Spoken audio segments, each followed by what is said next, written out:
Do I look ridiculous? Yes. Does it work? Yes. So who cares? Today I'm gonna walk you through my land training. If I learned how to dock start, it's because I learned how to pump.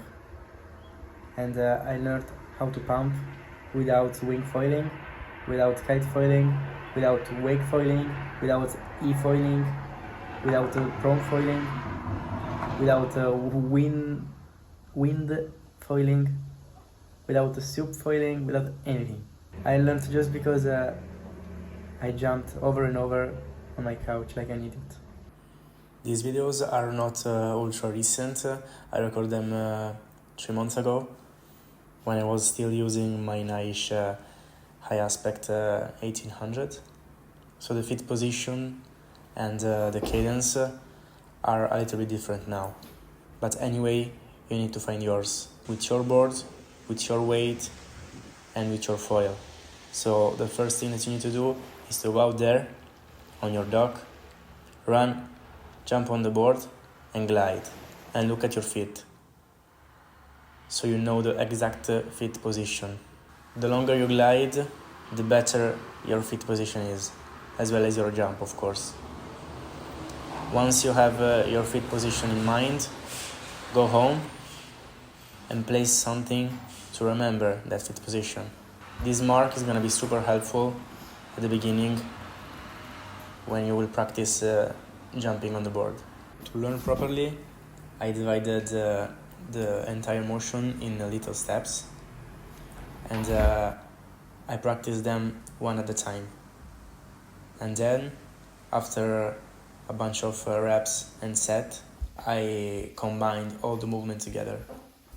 The cool thing about this training is that you don't really need anything, just your board and a couch, and I guess that everybody have a couch. And at the same time, I believe that it simulates pretty well the motion on the water.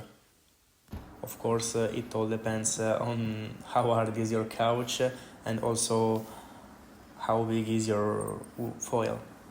Because a bigger foil will require less angle of attack, and so a harder couch will better simulate a bigger foil.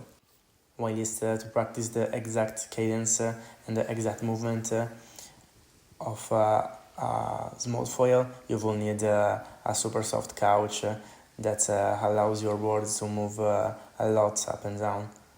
But it doesn't really matter.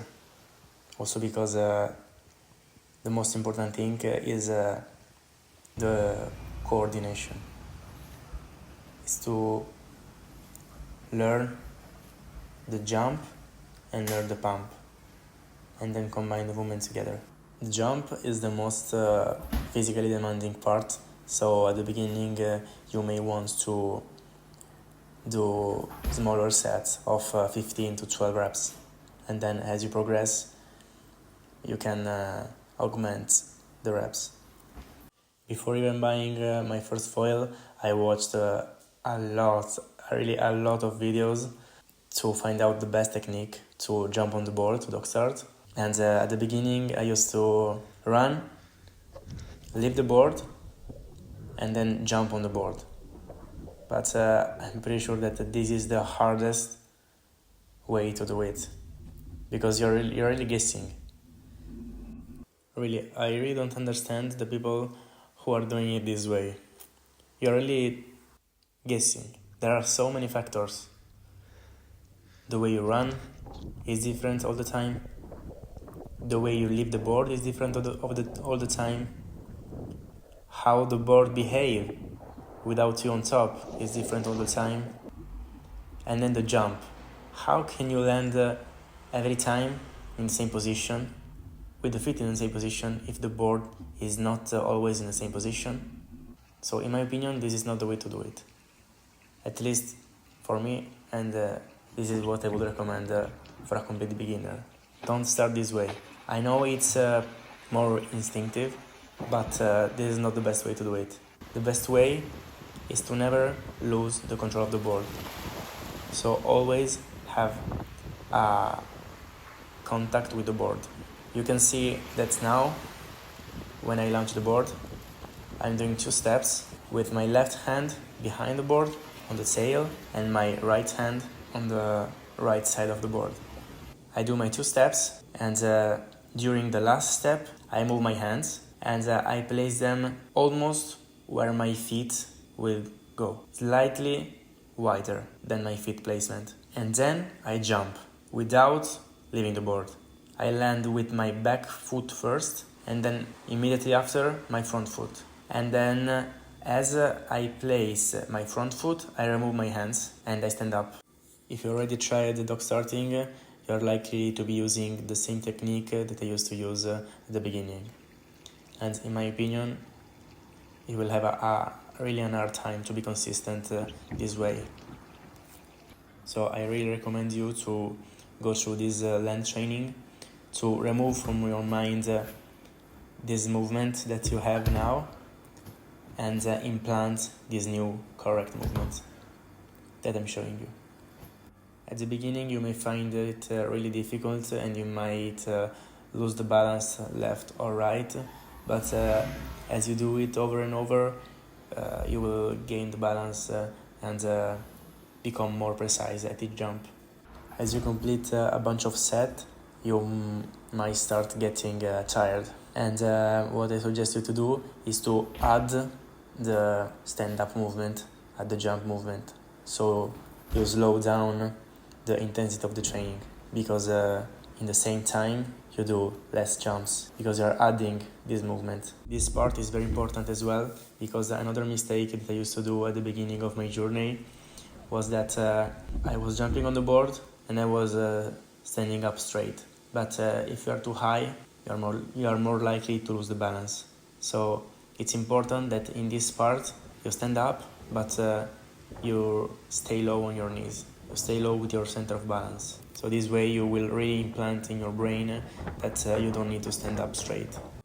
Imagine jumping off a wall. After the jump, you stay low. You don't stand up straight away. You stay low for a little bit. And this is the same principle. In order to maintain the balance and not fall left, right, forward or backwards as you land from the jump, you need to stay low, especially because you are flying over the water. And it's not a skimboard. You really have a little surface that is lifting you from the water. After you practice the jump and the stand-up movement all together, you can start practicing the pumping itself. This is the most difficult part because it is a natural movement. While we are jumping since we are young, we are not pumping a board since we are young. So it's a complete new movement that you need to practice. Otherwise, you will jump on the board on the water and you won't know what to do. Maybe you will land on the board and you will jump with both your feet and you will be super inefficient, just like I used to do.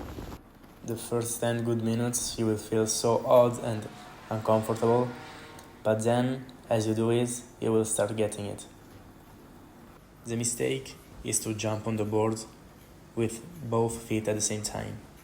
The secret is to push first with the front foot and then release your weight from the board, so you allow the board to go up. Because if there is not weight on the board and the board has speed, for sure it will go up. So what you need to do is to push with your front foot and then release.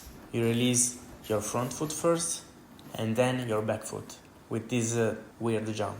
And then you land again with the front foot first to push the board down for the next pump. At the beginning you really need to focus to do this weird movement, and I suggest you to do one pump, wait, think of what you need to do, and then give another pump. And then as you progress, you can increase the cadence until you reach the cadence that you are likely to use with your foil. After you've practiced the pump, it's time to practice the arm movement. And this one is tricky as well, because it's a complicated movement to combine with the movement that you just learned for your legs. So first, I recommend you to practice the movement with just your arms. You open them and you close them, and then you add the legs movement. Probably the most tricky part for our brain is to understand that we need to do 2 pump and 1 arm swing. I know it's hard, but keep doing it and you will get it. You can go out there, jump on the board, and then swim back to dock for miles and miles. Or you can be more efficient and train at home before going out. You will find it much easier when you go out there if you already have these movements implanted in your brain. When you learn how to kite, you first practice with your kite only, and then you add the board, because otherwise you will place your board on your feet and you won't know what to do with your kite. And I believe it's the same thing. Even if you go out there and you jump on the board and somehow you land with the feet in the right position, then you don't know what to do. It was the mistake, is this simple mistake that was holding me back from succeeding. Once I did a step back and I practiced it on land, then as soon as I jumped on the board, I knew what to do. I knew exactly what to do, how to behave on the board. And it was straight away better, even if I was using the wrong foil. And I also believe that it's only because of this land training that I was able to pump this new foil the 10th attempt that I did, the 9th probably. If you practice first, it's just more intuitive. This is not a simple discipline, but if you practice it first, it's gonna be much easier on the board. You will feel the board better and you will better understand what the board is asking you to do. So go out there, go on your couch and practice pump oiling this way before going into the water.